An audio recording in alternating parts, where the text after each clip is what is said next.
परेशानी तो आती रहती है, अब तो मैं उन चीज़ों को याद भी नहीं करता। और मेरे को तो इतनी खुशी है कि मतलब इसका मेडल नहीं आया, ये मेरा मेडल आया। फंक्शन में जैसे ये गया उधर, उसके बाद से ही इसने 1-2 दिनों बाद ही ट्रेनिंग इसने स्टार्ट रखी, मतलब किसी को पता भी नहीं चल पाया और इसने चुपचाप अपनी ट्रेनिंग भी स्टार्ट कर दी।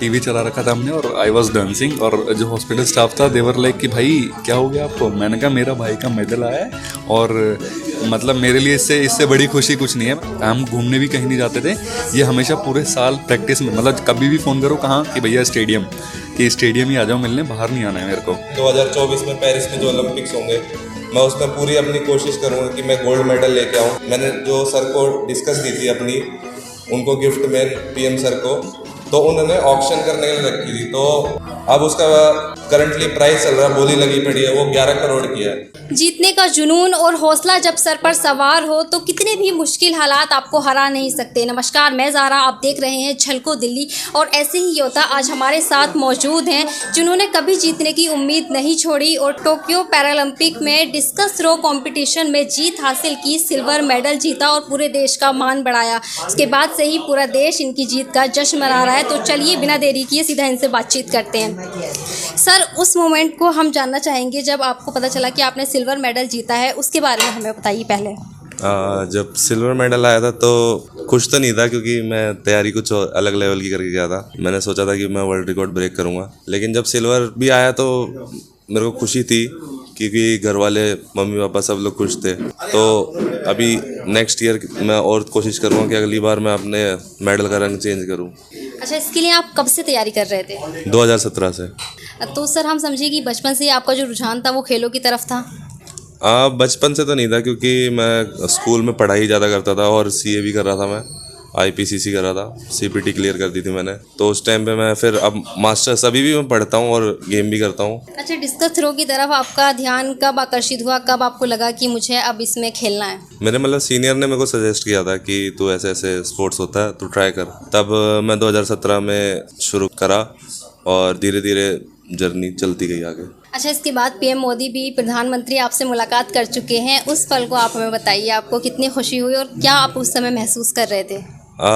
खुशी तो बहुत ज़्यादा थी, क्योंकि पहले जाने से पहले भी उन्होंने बहुत ज़्यादा प्रोत्साहन दिया था मुझे, और आने के बाद भी जैसे मेरा इवेंट ख़त्म हुआ था, पोडियम फिनिश किया था मैंने सिल्वर पे, उसके जस्ट ही बाद उनका फ़ोन आ गया था।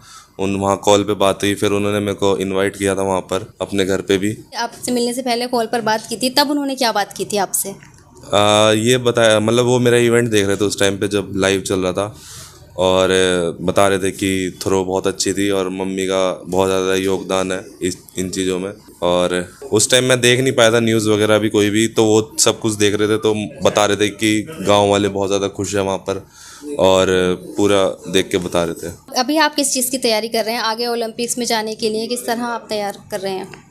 नेक्स्ट ईयर तो अभी वर्ल्ड चैम्पियनशिप और एशियन गेम है, तो मेरा पूरा फोकस रहेगा एशियन गेम पे, क्योंकि अभी एशियन गेम का मेडल नहीं है मेरे पास, वर्ल्ड चैम्पियनशिप का है, तो एशियन गेम पे पूरा फोकस करूँगा। अच्छा, आपकी माता जी के बारे में हमने बहुत सुना कि उनका बहुत योगदान रहा आपके सफ़र में, तो उसके बारे में भी लोग जानना चाहते हैं।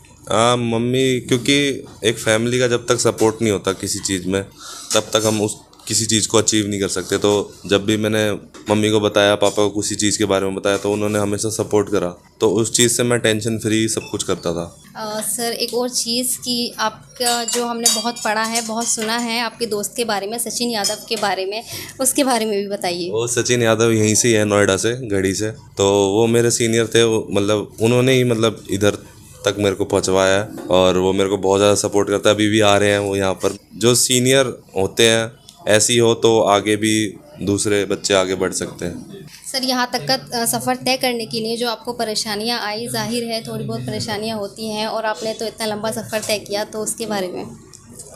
परेशानी तो आती रहती है, अब तो मैं उन चीज़ों को याद भी नहीं करता, क्योंकि जब तक कठिनाइयों को ओवरकम नहीं करेंगे, जब तक हार्ड वर्क नहीं करेंगे, तब तक आगे सक्सेस ही नहीं मिलेगी। कोई शॉर्टकट नहीं होता सक्सेस के लिए।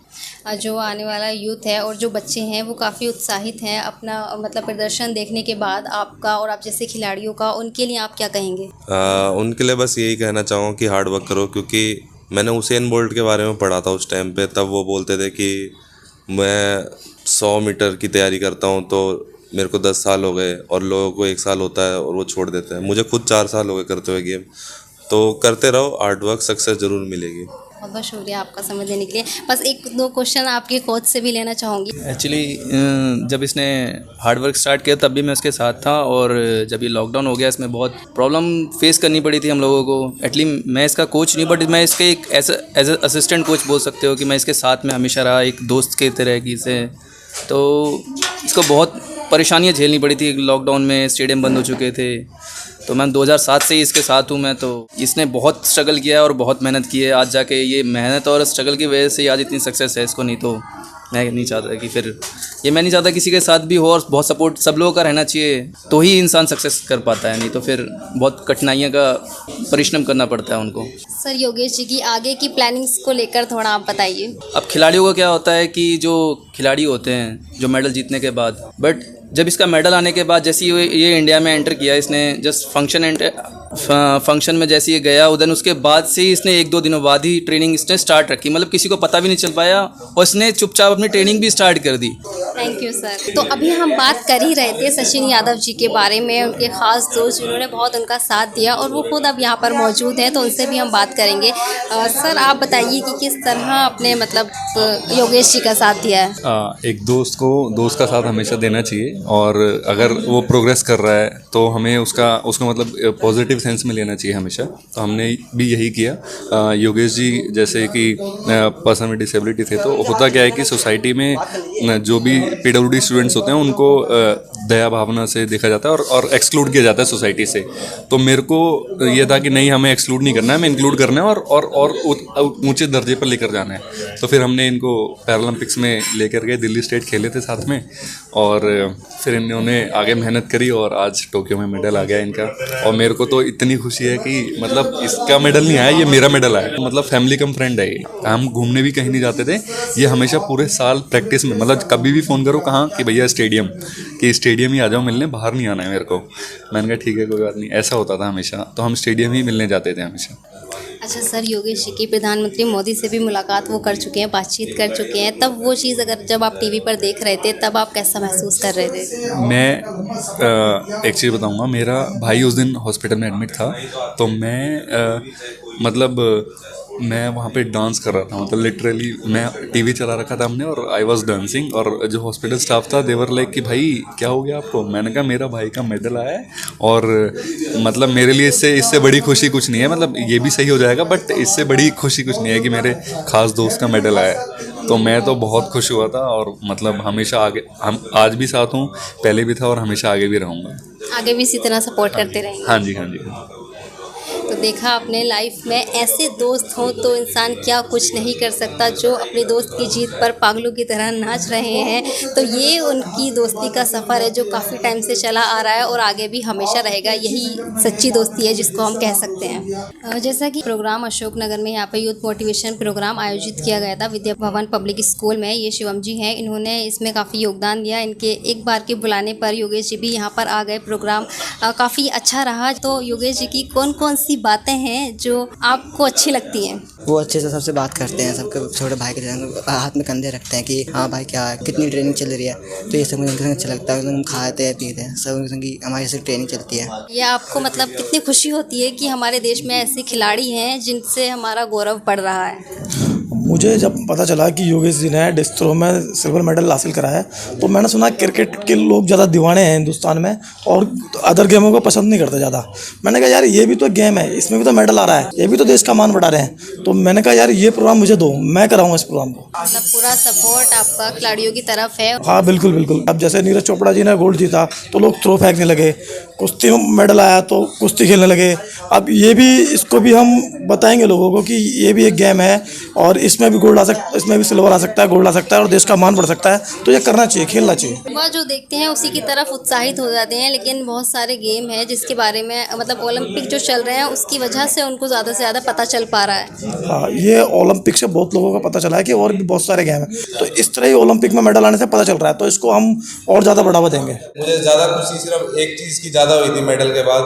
मेरे को पीएम सर ने पर्सनली फ़ोन करा और अभी प्रोजेक्ट स्टार्ट होने वाला है, उसका प्रमोशन भी कर रहा हूँ मैं, नमामि गंगे प्रोजेक्ट, और जिसमें मैंने जो सर को डिस्कस दी थी अपनी, उनको गिफ्ट में पीएम सर को, तो उन्होंने ऑक्शन करने के लिए रखी थी। तो 17 सितंबर को उसका जो बेस प्राइस था वो 25 लाख था। अब उसका करंटली प्राइस चल रहा है, बोली लगी पड़ी है, वो 11 करोड़ की है। और ये स्वच्छता सफाई अभियान में पूरे पैसे यूज़ होंगे। तो सब लोग से मेरा निवेदन है कि आप लोग भी ज़रूर जाके देखें पीएम मेंटोस। धन्यवाद। जब 2017 में ये जब ट्रेनिंग करता था तो मतलब इतने पैसे नहीं थे इसके पास जो घर से मतलब दोबारा स्टेडियम में ट्रेनिंग मॉर्निंग में करने के बाद दोबारा घर जा सके।